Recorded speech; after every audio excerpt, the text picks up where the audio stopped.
নমস্কার, এই সময় অনলাইনে আপনাদের স্বাগত। আমি শিলাদিত্য। রাজনীতি ডিকোডেড ডে।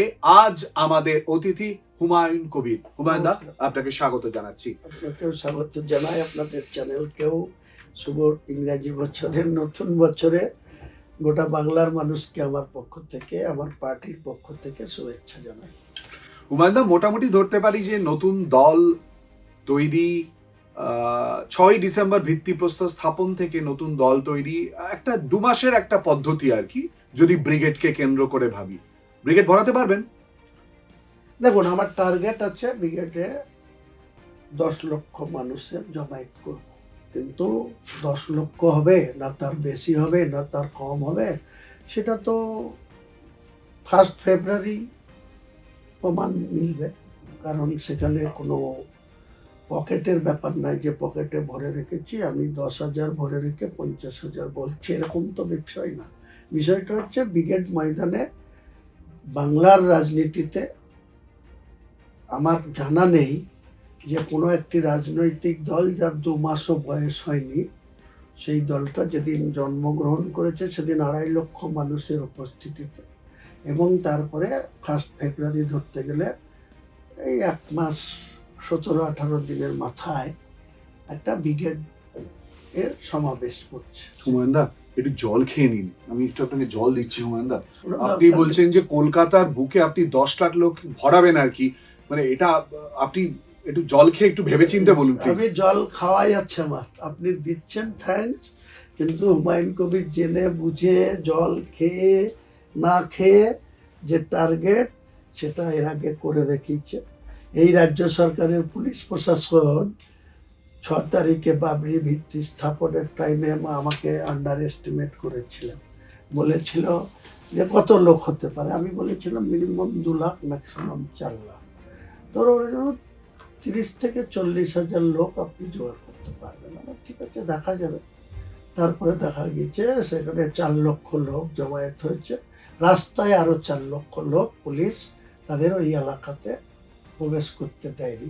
এখান থেকে আমি প্রমাণ করে দিচ্ছি যে রাজ্য পুলিশের যেসব মানে তাদের যে প্রেডিকশন বা তাদের যে ধারণা, তাদের যে রিপোর্ট, সেটা সম্পূর্ণ ওলট পালট করে দেওয়ার ক্ষমতা এই মুহূর্তে হুমায়ুন কবির। আপনার দাবি, আপনার ওলট পালট করার ক্ষমতা, আপনি যদিও জল এই মুহূর্তে নিলেন না, কিন্তু আপনি এত জল পাচ্ছেন কোথা থেকে? মানে এত দম, এত অর্থ পাচ্ছেন কোথা থেকে? দেখুন, অর্থ যেটা আপনি প্রশ্ন করছেন এটা স্বাভাবিক। একটা রাজনৈতিক দল চালাতে গেলে বা রাজনৈতিক দলের যে কোনো কর্মসূচি করতে গেলে অর্থের প্রয়োজন আছে। তো এখন পর্যন্ত আমি কোনো ব্যক্তির সঙ্গে 100 টাকাও ডোনেশন নিইনি বা পাইনি। আশা আছে কিছু মানুষ আমাকে, আমার যারা হিতাকাঙ্ক্ষী, আমাকে যারা একটা রাজনৈতিক দল করতে মানসিকভাবে সাপোর্ট দিচ্ছে বা দিয়ে রেখেছে, তাদের কিছু অর্থনৈতিক সাপোর্ট আমি আগামী দিনে পাবো। কারা শুভাকাঙ্ক্ষী? অনেকেই আছে। শ্রমিক ভট্টাচার্য আমাদের স্টুডিওতে এসে বলেছেন তৃণমূলের বি টিম। শ্রমিক ভট্টাচার্য তান্ত্রিক বক্তা, ভালো ভালো কথা বলে, কিন্তু শ্রমিক ভট্টাচার্যরা হুমায়ুন কবির সম্বন্ধে তারা কোনো সঠিক তথ্য রাখে না। একটা রাজনৈতিক দলের নেতার, সে বিরোধী হোক আর সপক্ষের সহকর্মী হোক, তাদের সম্বন্ধে কিছু তথ্য সংগ্রহ করে রাখা উচিত। তাহলে টাকা কে দিচ্ছে? বললাম তো আপনাকে। না, শুভাকাঙ্ক্ষী কে? শুভাকাঙ্ক্ষী কে সেটা তো আপনার সামনে আনা যাবে না। শাসক দলের, রাজ্যের শাসক দলের দাবি বিজেপি কোথাও না কোথাও থেকে মদত দিচ্ছে, তাই কি? দেখুন, শাসক দল অনেক কিছু বলতে পারে। এই শাসক দল আমাকে অর্থনৈতিকভাবে হেল্প করতে চেয়েছিল একটা টাইমে। ওপরওয়ালা এত টাকা দেবে? ইডি যদি জিজ্ঞেস করে ওপরওয়ালার নাম আপনাকে? ইডিকে যেতে বলুন। ইডিকে আপনারা যদি না যেতে চাই তাহলে আপনারা প্রভাবিত করে আপনারা বলুন ইডি আমার কাছে যা, আমি সম্পূর্ণভাবে সহযোগিতা করব যদি কোনো স্কোয়ারিজ থাকে বা কোনো জিজ্ঞাসা থাকে। আপনি সবই ন্যায্য কথা বলেন? সবসময় চেষ্টা করি। আপনি বিস্ফোরক কিছু বলেন না? আপনি দল বিরোধী কোনো কথা বলেন না? 100 বার বলি, দল যদি চুরি করে, দল যদি তোলাবাজি করে, দল যদি অসৎ পথে টাকা রোজগার করতে চায়, ভোটও নেবে বা টাকাও নেবে, তার বিরুদ্ধে দলের থেকেও বিরোধিতা কোন দল? করেছি। আপনি তো বহিষ্কৃত, আপনার আবার স্ট্যান্ড কি? আমার স্ট্যান্ডার্ড তো আমারও গণতান্ত্রিক অধিকার আছে বাংলার রাজনীতিতে রাজনীতি করার, অন্যায়ের বিরোধিতা করার, ন্যায়ের পক্ষে থাকার। তার জন্য আজকে দল করা। আপনি এত দল দল দল বলছেন, কোথাও যেন মনে হচ্ছে আপনি তৃণমূলকে ভুলতে পারছেন না, নাকি বিজেপিকে ভুলতে পারছেন না। বিজেপি, তৃণমূল, তৃণমূল, আপনার দল, মানে গন্ডগোল হয়ে যাবে না তো? মানে নিজে ভোট দিতে গিয়ে গন্ডগোল করে ফেলবেন না তো? কিছু গন্ডগোল হবে না, আমি নিজে নিশ্চিন্তে থাকুন। আর কিছুদিন অপেক্ষা করুন। শাসক দলের নেতৃবর্গকে রাত্রেবেলায় ঘুমাতে যাওয়ার আগে একটা করে দুটো করে ঘুমের ট্যাবলেট খেয়ে ঘুমাতে হবে। 1 মাস অপেক্ষা করুন। ভোট ডিক্লেয়ার হওয়ার আগেই আপনাকে দেখিয়ে দেব জনতা উন্নয়ন পার্টির অফিসিয়ালি কতটা বাংলার সাধারণ মানুষ পার্টির মেম্বারশিপ গ্রহণ করেছে। ওই বিজেপির মতো মিস কল দিয়ে না। আপনি ইতিমধ্যেই ফুরফুরা শরীফে গিয়েছিলেন, আপনার সঙ্গে তো নওশাদ সিদ্দিকী দেখাই করলো না, পাত্তাই দিচ্ছে না কেউ আপনাকে। নওশাদ সিদ্দিকের সঙ্গে দেখা করার জন্য আমি ফুরফুরা শরীফে যাইনি। আপনার মিস কলেতে কেউ সাড়া দিচ্ছে না। আমি এসব নিয়ে এই মুহূর্তে কোনো কথা বলবো না আপনাকে।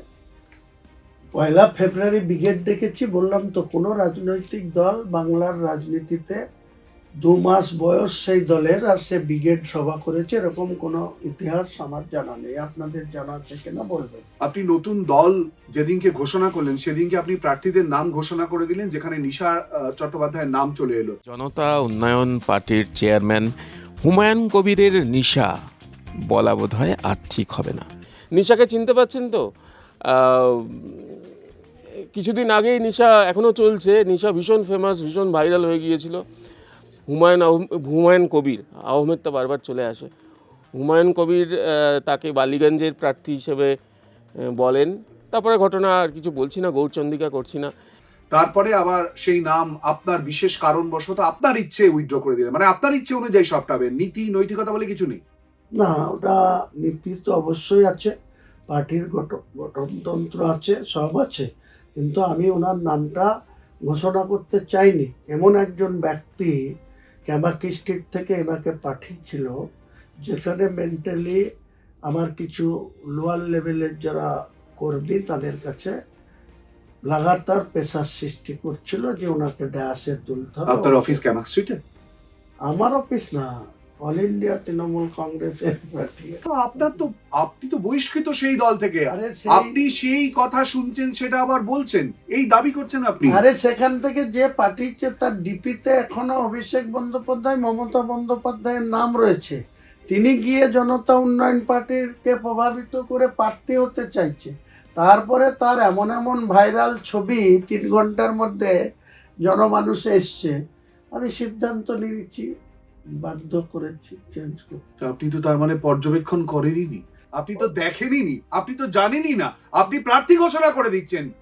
কি বললাম সব তো। কি রকম ভাবে নেতৃত্ব দিচ্ছেন? বললাম তো আপনাকে, আপনি তো বিশ্বাসযোগ্যতা হারিয়ে ফেলছেন শুরুতে। কোনো বিশ্বাসযোগ্যতা হারায়নি। মানুষ আমার প্রতি অগাধ আস্থা রাখে, বিশ্বাস রাখে, ভবিষ্যতেও রাখবে। সেটা ভোট আসলে আপনি বুঝতে পারবেন। কি রকম ভাবে বোঝা যাবে? কতটা ডিফারেন্স তৈরি করতে পারবেন? আপনি ডিপির কথা বলেন, আপনার ডিপিতেও অভিষেক বন্দ্যোপাধ্যায়ের ছবি ছিল কদিন আগে। ও যেদিনকে সাসপেন্ড করেছে সেদিনকেই সরিয়ে দিয়েছে। 2026 বিধানসভা নির্বাচনে কতটা দাগ কাটতে পারবেন? আদৌ দাগ কাটতে পারবেন? একটা সিটও জিতবেন, নাকি মুর্শিদাবাদ কেন্দ্রিক হয়ে থাকবেন, ভরতপুর কেন্দ্রিক হয়ে থাকবেন? আমি আপনাকে এটুকু বলতে পারি, আগামী দিনে জনতা উন্নয়ন পার্টি বাংলার রাজনীতিতে এমন ফল করবে, আপনি জলটা খান না। যেটা বাংলার রাজনীতিতে, বাংলার বিধানসভায় রাজ্যপাল মহোদয়ের কাছে শপথ নেওয়ার জন্য যে সংখ্যা দরকার, সেটা হুমায়ুন কবিরের পার্টির সংখ্যা ছাড়া এককভাবে কোনো দল, না তৃণমূল না বিজেপি, কেউ সেই সংখ্যায় পৌঁছাতে পারবে না। গোয়েন্দা একটুখানি সই করে এটা লিখে দেবেন প্লিজ। আপনি লিখুন, আমি খুব সই করে গুরুত্বপূর্ণ কথা বললেন, মানে আপনি লিখুন, আমি আপনি সই করে দিচ্ছি। আপনি বলতে চাইছেন, আমি অনুরোধ করবো একটুখানি এটা নোট করার জন্য। হ্যাঁ। হুমায়ুনদা বলতে চাইছেন হুমায়ুনদাই নির্ণায়ক শক্তি হবেন, তাই কি? একদম। আমি মানে ভুল আপনি শুনছি লিখুন বা ওটা। ভুল ব্যাখ্যা করছি কি? না, ভুল ব্যাখ্যা করেন না। আপনি লিখুন যে হুমায়ুন কবির বিধানসভা 18তম বিধানসভা যেদিন রেজাল্ট হবে, সেই রেজাল্টে হুমায়ুন কবির হয় ফার্স্ট পজিশনে যাবে পরিষদীয় সংখ্যার বিচারে, আর না হলে সেকেন্ড পজিশনে থাকবে। রাজ্যের শাসক দল থার্ড পজিশনে। হুমায়ুন দা, আমি একটু জল খেয়ে নিচ্ছি। আপনি খেয়ে নেন, আর আপনি লিখুন, আমি সই করি। আপনি যা যা বলছেন এই অঙ্ক মেলানো মানে কোন সেফোলজিস্টের পক্ষেও যে সম্ভব না, এটা আপনি নিজেও বোঝেন। মানে কি কি কোন অঙ্কে এই কথা বলছেন? মিরাকেলের শব্দের কি মানে হয় সেটা জানেন? না গ্রহণের নাম এখনো পর্যন্ত সামনে এসছে, না যোগ্যতার জায়গা এখনো পর্যন্ত সামনে এসেছে, আপনি বলছেন নির্ণায়ক দল। আপনি যা খুশি বলতে পারেন, আমি বলছি হুমায়ুন কবিরের কথা। আজকে আপনি লিখুন, আমি সিগনেচার। আচ্ছা, আপনি তো আচ্ছা, আমি সিগনেচার নিয়ে নেবো অবশ্যই করে, তথ্য আপনাকে দিয়ে লিখে নেবো আপনার স্টেটমেন্ট। আমি জল খাবার জন্য আবারও অনুরোধ করবো, তৃতীয়বার অনুরোধ করবো, যদিও আপনি জল ছোড়নি এখনো পর্যন্ত। না, আমি বলছি, আপনি বলছি যে জল না খেয়ে আপনি অন্ততপক্ষে হেরে ধূলিসাৎ হয়ে গেলেন 2026 বিধানসভা নির্বাচনে, আবার কালীঘাটে যাবেন। প্রশ্নই আসে না। কালীঘাটেও যাব না, ওই কি বলে ভারতীয় জনতা পার্টির দীনদয়াল উপাধ্যায় লেনেও যাব না, যাওয়ার প্রয়োজনীয়তা নাই। হুমায়ুন কবির হয় ছক্কা মেরে 100 সিট নিয়ে বিধানসভায় আসবে, না হয় বোল্ট হয়ে প্যাভিলিয়নে ফেরত যাবে, কিন্তু কোনো জায়গায় যাবে না। বোল্ড না ছক্কা? ছক্কা, 100 সিট নিয়ে আসবো, লিখে নেন আপনি। আবার টার্গেট ছিল 3 বছরের মধ্যে কমপ্লিট করব। শুধু মসজিদ না, বাবরি মসজিদের পাশাপাশি একটা ইউনিভার্সিটি, একটা মেডিকেল কলেজ, একটা মেডিকেল হসপিটাল, তার সঙ্গে একটা হোটেল কাম রেস্তোরাঁ, টোটাল প্যাকেজ 3 বছরের মধ্যে করব। কিন্তু যাদেরকে বাবরি মসজিদ তৈরি করার যে দায়িত্ব একটা বেসরকারি সংস্থাকে দিয়েছি, তারা বলছে এত টাইম লাগবে না। ভোটে হেরে গেলে পিছিয়ে আসবেন না তো? মোটেই না। বাবরি মসজিদের সঙ্গে ভোটে হারা জিতার প্রসঙ্গ। কি বলছেন? একেবারে 2026 বিধানসভা নির্বাচনের কার্যত মুখে মুখে পুরোনো বছর শেষ হচ্ছে, সেই সময় আপনি পুরো কাজ করলেন, ইকুয়েশন একেবারে আপনি ছেড়ে দিলেন। এত সহজ এটা মেনে নেওয়া যাবে? মুসলিম ভোট আপনি একত্রিত করবেন না? 100 বার করবো। হ্যাঁ, সেটাই তো উত্তর। কারণ শোনেন, কেউ যদি জগন্নাথ মন্দির করতে পারে, কেউ যদি দুর্গায়ন করতে পারে সরকারি টাকায়, কেউ যদি কার্নিভাল করতে পারে সরকারি টাকা ব্যয় করে, দুর্গাপুজোর জন্য 10,000 দিয়ে শুরু করে 1,10,000 করে অনুদান দিয়ে বাংলার মানুষের উপরে ঋণের বোঝা বাড়াতে বাড়াতে 8 লক্ষ কোটি টাকায় নিয়ে যেতে পারে, তাহলে আমি মুসলমান সমাজের অর্থ সাহায্যে, তাদের মেটেরিয়ালসের যে সহযোগিতা, আমি এরকম কাজ একবার। দলে থাকতে বলেননি কেন? এখন এত সব ভাব, চিন্তা, গতিবিধি, প্রেরণা, ভেতরের অনুভূতি বেরিয়ে আসছে, দলে থাকতে বলেননি কেন? এই তো বলছেন হুমায়ুন কবির সাহসী। দলে থাকতে বহুবার বলেছি। দল কখনো নেত্রী আমাকে বলেছে যে মুখে প্লাস্টার লাগিয়ে দিবে, কখনো বলেছে চোপ হুমায়ুন। বিধানসভায় যখন বিরোধীরা মুখ্যমন্ত্রীকে বক্তৃতা রাখতে বাধা দিচ্ছে, বাকি সমস্ত ট্রেজারি বেঞ্চের সদস্যদের চোর চোর স্লোগান দিচ্ছে 1 ঘন্টা ধরে, আমরা যখন তার প্রতিবাদে ওয়েলে নেমে পাল্টা করতে গেছি, মুখ্যমন্ত্রী ধমক দিয়ে বসিয়ে দিয়েছে, বলে আমি একাই 100। আপনি মুখ্যমন্ত্রীকে খুব শ্রদ্ধা করেন? নিশ্চয়ই করি, এটা ব্যক্তিগত বিষয়। মুখ্যমন্ত্রী, আমি যতদিন পৃথিবীতে থাকবো, মুখ্যমন্ত্রী মমতা বন্দ্যোপাধ্যায়কে ব্যক্তিগত শ্রদ্ধা করব। কারণ একজন মহিলা যে সারা জীবন তার সংসার নেই, তিনি 70 বছর পার করে 71 বছরে পড়েছে 5ই জানুয়ারি। আর আমি 3রা জানুয়ারি আমার বার্থডে, উনি আমার 5ই জানুয়ারি। ওনার সালটা 1955, আমারটা 1963। তো আমি ব্যক্তিগত মমতা ব্যানার্জিকে শ্রদ্ধা করে আজীবন করে যাব। হিরো হুমায়ুন না জয়ী হুমায়ুন? জয়ী হুমায়ুন 2টো সিটে লড়বে, 2টো সিটেই জয়ী লাভ করে আসবে। ধন্যবাদ হুমায়ুন দা, অনেক প্রশ্ন করলাম, এবং হুমায়ুন কবির সেই ব্যক্তি যাকে নানান প্রশ্ন করা যায় এবং নানান প্রশ্নের উত্তর তিনি দেবেন। কোনো প্রশ্নের ক্ষেত্রেই যে তিনি সরে এসেছেন বা তিনি উত্তর দিতে চাননি, এই পরিস্থিতি কিন্তু তৈরি হয়নি। এবার অপেক্ষা করতে হবে, 2026 তো পড়েই গিয়েছে, বিধানসভা নির্বাচন ঘোষণা, বিধানসভা নির্বাচন, তার ফলাফল কি হয়। পরপর প্রশ্ন বান আমরা ছুড়ে দিয়েছিলাম, তার সবকটারই উত্তর ইতিমধ্যেই দিয়েছেন হুমায়ুন কবির। এরপর ফলাফলের অপেক্ষা করতে হবে। ভালো থাকবেন, আপনাদের চোখ থাকুক এই সময় অনলাইন।